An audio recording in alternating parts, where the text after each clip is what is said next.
Morning भाइयों।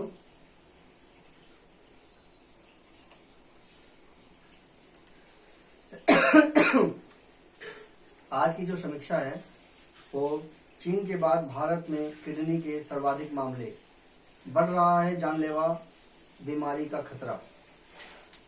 आधुनिक दौर में लोगों की जीवन शैली और खान पान में गड़बड़ी के कारण उनके संपूर्ण स्वास्थ्य पर नकारात्मक असर स्पष्ट रूप से देखा जा रहा है।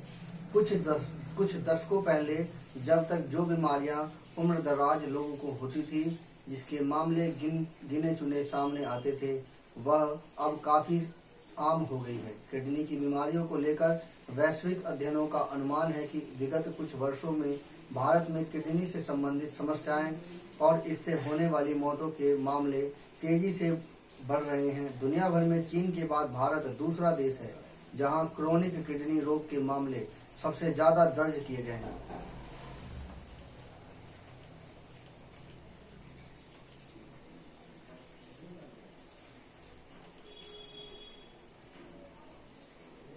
द लेसेंट पत्रिका में प्रकाशित एक वैश्विक अध्ययन के अनुसार 2023 में भारत में क्रोनिक किडनी रोग वाले लोगों की संख्या 13.8 करोड़ थी, जो चीन के 15.2 करोड़ के बाद दूसरे नंबर पर थी। यूनिवर्सिटी ऑफ वाशिंगटन में institute for health matrix and evaluations IHME और अमेरिका तथा ब्रिटेन के अन्य संस्थानों के शोधकर्ताओं ने पाया कि यह बीमारी मौत का 9वां सबसे बड़ा कारण थी और उसी साल इसने दुनिया भर में लगभग 15 लाख लोगों की जान ले ली। सबसे ज्यादा मामले उत्तरी अफ्रीका और पश्चिमी एशिया में क्रमशः 18%, दक्षिण एशिया में लगभग 16% और उप सहारा अफ्रीका और लैटिन अमेरिका और कैरेबियन देशों में 15% से ज्यादा देखे गए हैं।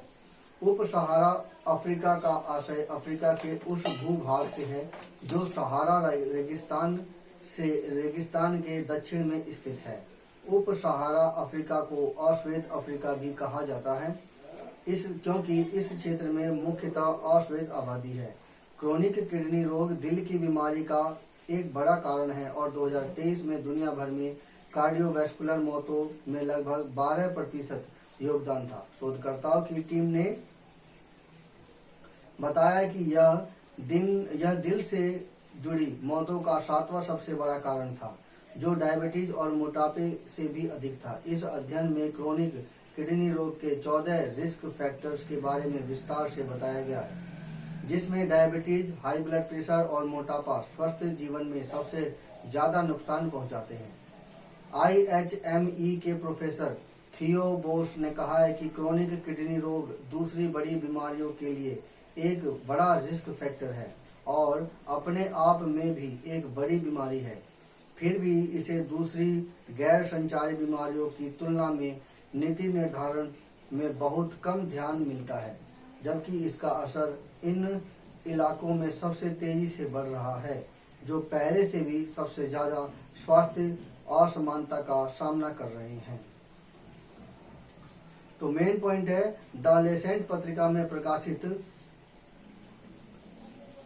स्टडी के अनुसार 2023 में भारत में क्रोनिक किडनी वाले रोग 13.8 करोड़ लोग थे। क्रोनिक मतलब जो बीमारियां काफी ज्यादा पुरानी हो जाती हैं। वैसे तो किडनी धीरे धीरे अपना लेवल बढ़ाती जाती है और धीरे धीरे करके वो क्रोनिक सिचुएशन में पहुंच जाती है। उन बीमारियों की संख्या 13.8 करोड़ है। आप सोचिए कि हम लोगों का मतलब स्वास्थ्य की क्या स्थिति है, और स्वस्थ शरीर में ही स्वस्थ मस्तिष्क निवास करता है। इस तरह से हमारा देश तो पूरी तरह से लगभग बीमार ही है। यानी 13.8 करोड़ तो लगभग ऐसे हैं जो कि मरीज हैं। जो किडनी के पेशेंट हैं तो वो क्या काम करेंगे और उनसे हम क्या उम्मीद जता सकते हैं। इसके बाद चीन में इन रोग वाले लोगों की संख्या 15.2 करोड़ थी। उसी साल दुनिया भर में लगभग 15 लाख लोगों की मौत हुई थी। अब आप सोच सकते हैं कि किडनी के मरीजों की संख्या किस तरह से बढ़ी है, तो क्या ये अचानक ही मौत भी हो सकती है।